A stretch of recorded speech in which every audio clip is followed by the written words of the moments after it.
Now on to our C.A.R. updates, and that's our California Association of Realtors. You guys know last week the board of directors were at our state meeting, and we had a lot of good information. So we bring back all the information to share with you guys so that you know what's going on. I'm gonna grab this for a second. Good morning again, everybody. So just show of hands, where are my affiliates at? Get them up high. Okay. Have you ever thought, you know what, how can I get more realtors on board, or how can I get in some of those closed doors that I can't seem to get into? Anybody? Okay, great. I think this is one of the ways. You guys get an email from us that tells you guys that we're going to be doing this, and this is very important information. So I feel like if you've got some of those places where you can't get in those doors, go by some of those offices and let them know we're going to be doing this, and bring a realtor along with you. So just my suggestion. That being said, we're going to move on to the forms. So these forms, the first ones that we're going to talk about, these are the June 2020 new form drafts. Now, these forms are forms that I'm very excited about because I think that these forms are long overdue. So we've got the buyer open house advisory. We also have the Safe Lockbox seller authorization to broker for third-party entry. We have the square footage and lot size advisory. Then we also have the tenant representative agreement. So first things first, we're going to go over the buyer open house advisory. Can you guys see that? No. Okay, then I'm going to read really fast for you. So this form is a form, and it basically talks about recording devices, buyer safety, and things like that. In a nutshell, it warns your buyers. It says audio and video recording devices or both may be present on any property buyer is viewing, and such devices may be located both inside and outside of the property. So it's fair warning your buyers, hey guys, there could be cameras that are listening to everything you say. So don't go up to the house and say, oh, I'm already going to offer 20 grand less on this, because somebody could be listening. I actually did a showing of a house, and the people thanked us when we locked up. We heard this voice. I didn't know if it was from God or what, but I was like, whoa. So it's kind of scary, but just be mindful that those things are there. Such devices may be capable of recording buyer's conduct, conversation, and utterances. Accordingly, seller may be able to determine buyer's impression of the property and its condition, negotiation strategies. Think about this. So yeah, we're going to go back and talk about it. Maybe we'll have them do this and that. Everything could be heard. So basically, that's what this first paragraph is talking about. Then it jumps down and it talks about buyer safety. Buyer is also advised to be aware and watchful of conditions on any property. It is highly likely that the buyer is unfamiliar with the property, its layout, things like that. So it's also warning buyers, you know what? You might want to be careful as you go through this property. We had someone that actually fell into an unfilled pool, got injured. We had somebody pull down the ladder that leads into the attic. That was broken. They got injured. So what these forms are for, and what I'm so excited about, is this is protecting us and our brokerages, and it's more risk management for us. I'm really excited about this form. And then it says, buyer assumes risk of entry. Upon entering any property, buyer is assuming the risk of injury resulting from buyer's unfamiliarity with the property and failure to exercise reasonable caution. So again, this is a good form. I like it. So hands, anybody like this form? Pretty good form, right? We should be using that. The next form. Oh, go back. Questions. Clara Asimacopoulos. Mm-hmm.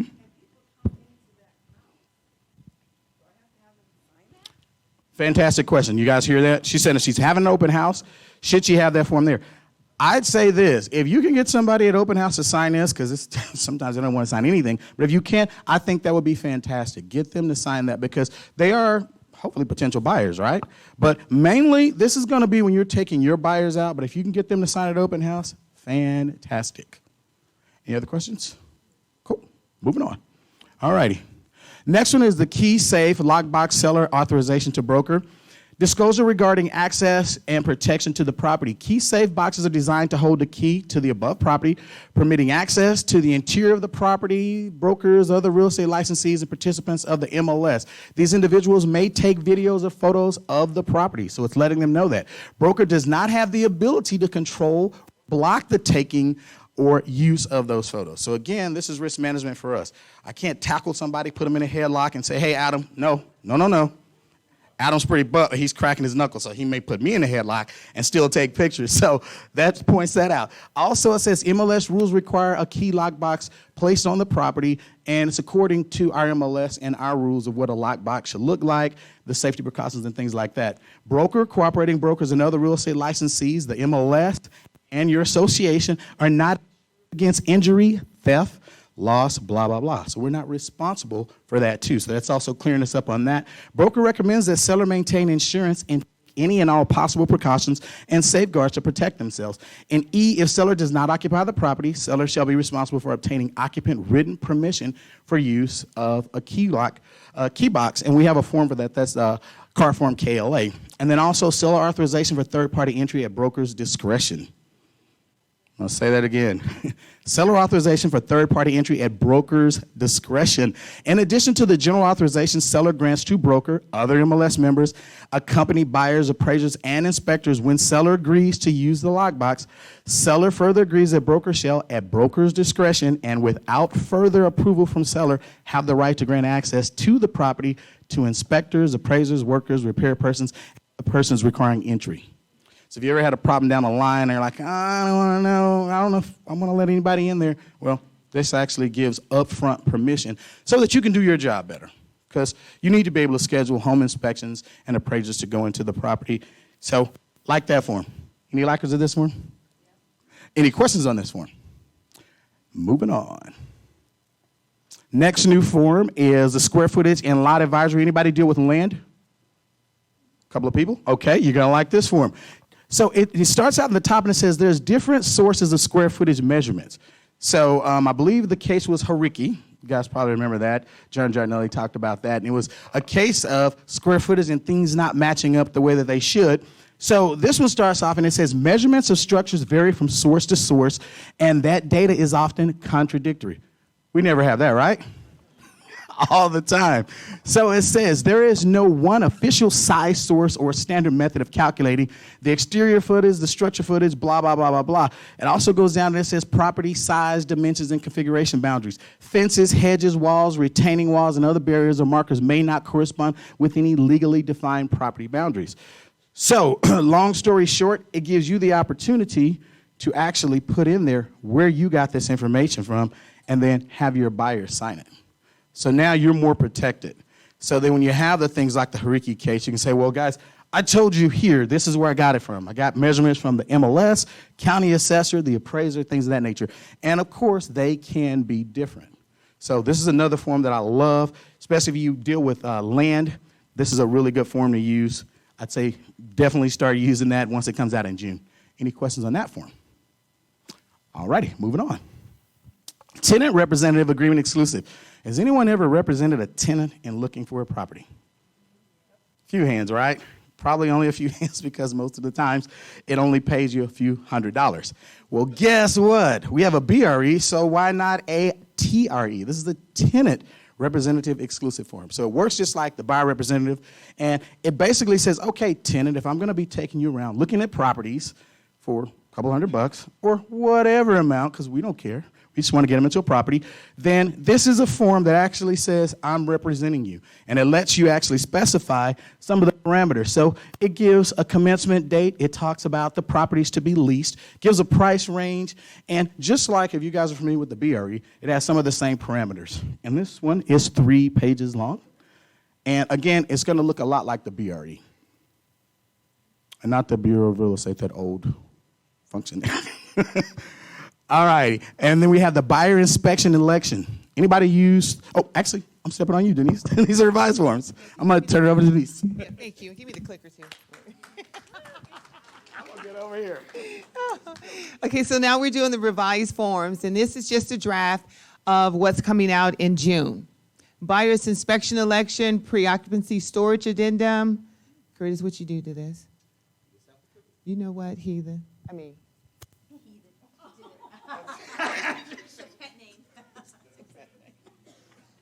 Okay, so, Okay, so this one here is the buyer inspection election. So this one right here, this is just a revision, and you guys can see all that they have here, the 42. Now your buyer is going to get a chance to check off what type of inspections that are going to be done. See here, buyer's inspection election. Buyer represents and agrees that buyer has independently considered the available inspections and at this time has decided to order only those inspections. You see, they crossed that part off, checked below. So here you go, buyer, check off whatever it is you want. Lead paint, mold, natural hazard report, all of that. So now the buyer gets the opportunity to do that. Be quiet. Pre-occupancy storage addendum. And all of these forms, even the new forms, there's always been an issue. That's why a new form has been developed. And then with the revisions, we get together and we start talking about stuff in our forms on forms, and they're like, hey, this would probably work better. Let's try this. That's when you get a revision. So on this form here, buyer's pre-occupancy storage addendum, we always have an issue where buyers wanting to move their properties into the house before it closes because we're supposed to get confirmation at 5, so let's just move it in at 3 o'clock, and you know that never happens. So this form right here is going to protect them. They changed it. The term right here says commencement date of license began on, and then you have that. But the key thing right here is under number 11, where you see damage insurance. It says buyer is responsible for all damages incurred at either move in or move out or otherwise of the property, personal property, as well as any damage caused at either move in or move out or otherwise to seller's real or personal property. So that means if you do any damage to theirs also. This is the representative capacity signature disclosure for the buyer, and I think they just added something right here. So acknowledge a receipt by other party, but the second page is where the other party gets to fill out all the information. And there you go. At time of assignment of agreement, you have your buyer, their name, date, seller's information, all of that. So they just basically added for the third party where they can sign an agreement. Then you have the seller in possession, the SIP form.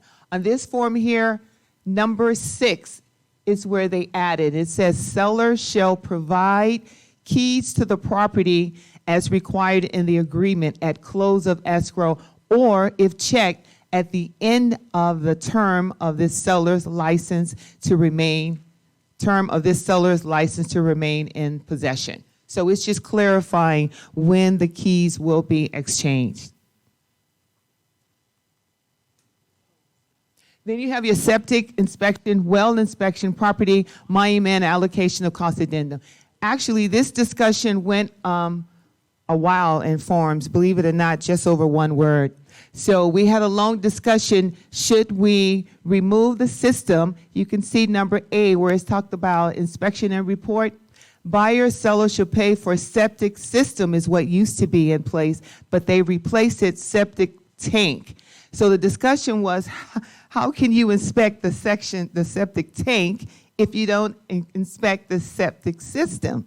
So believe it or not, we went on for probably about 30, 35 minutes on that. So the agreement was to keep it septic tank and not the system. So some kind of way, you're going to just be inspecting the tank and not the whole system. I know, go figure. I know, go figure, it was good. So you guys know what the silent forms are.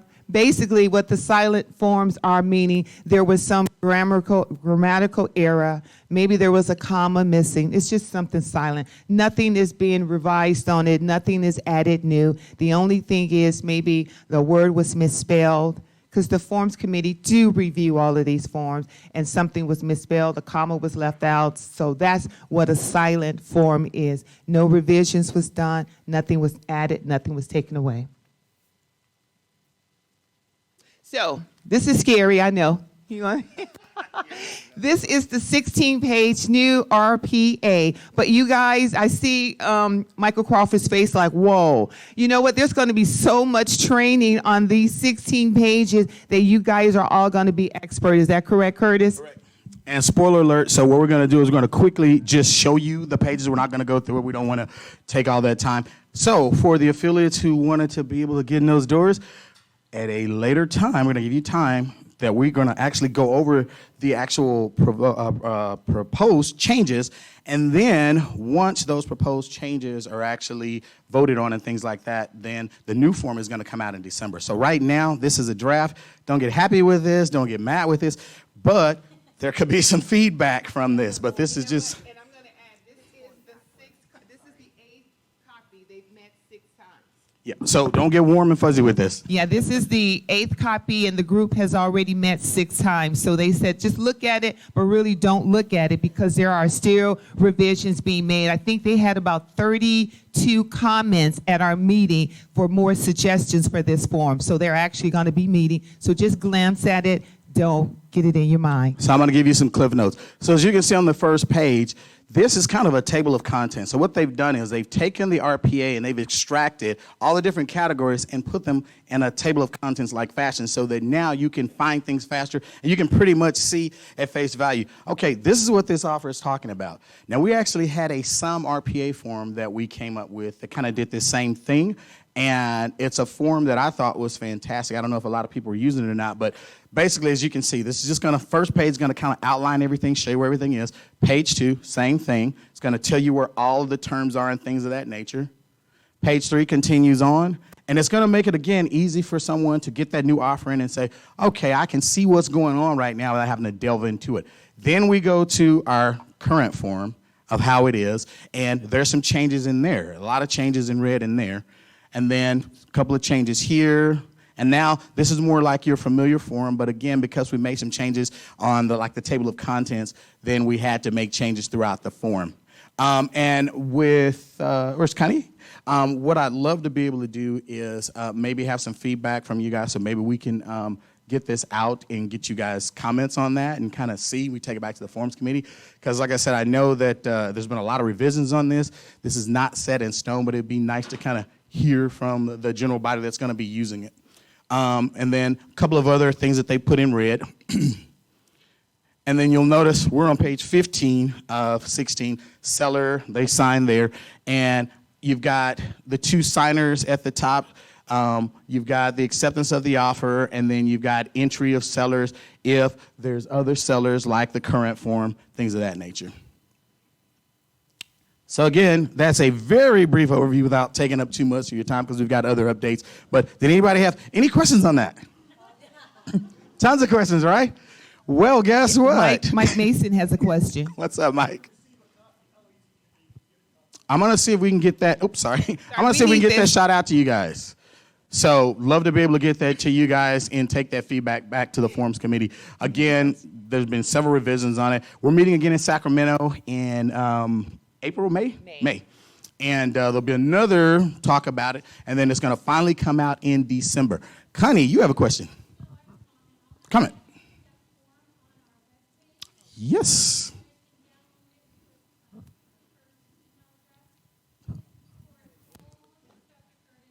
So not to Connie. Do you guys catch that? Connie said, forward all of it to me.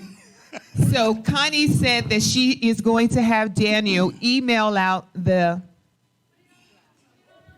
She's going to put it on our webpage so everyone can go on there and see it. And if you have any comments, email them to Curtis. And your email, Curtis, is?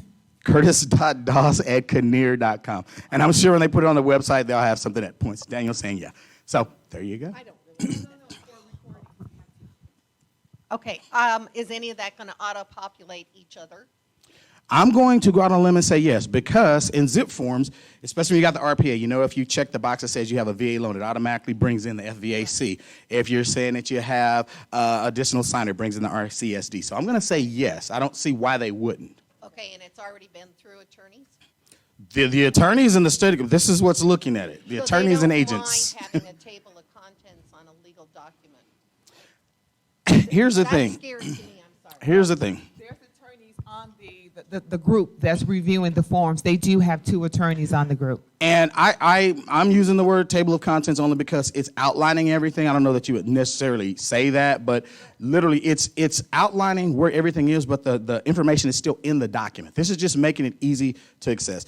You've had people say, okay, well, where does it say I only have 17 days for this? Or where does it say that? Now you've got it on the front page, and it's also still in the document. So this is pointing to the different places in the document. But if it's not auto-populating, you could end up with 2 different things.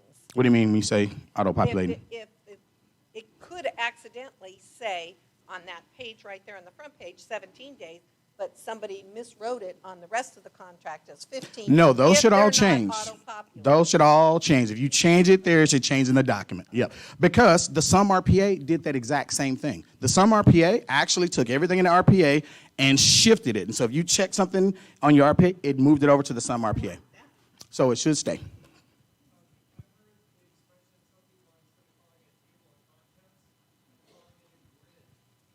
I like grid. I like grid and griddles with waffles. Sometimes you need to. So I like the word grid. That's awesome. Oh, got it. So I'll tell you one more question, then we got to move on. Anybody else?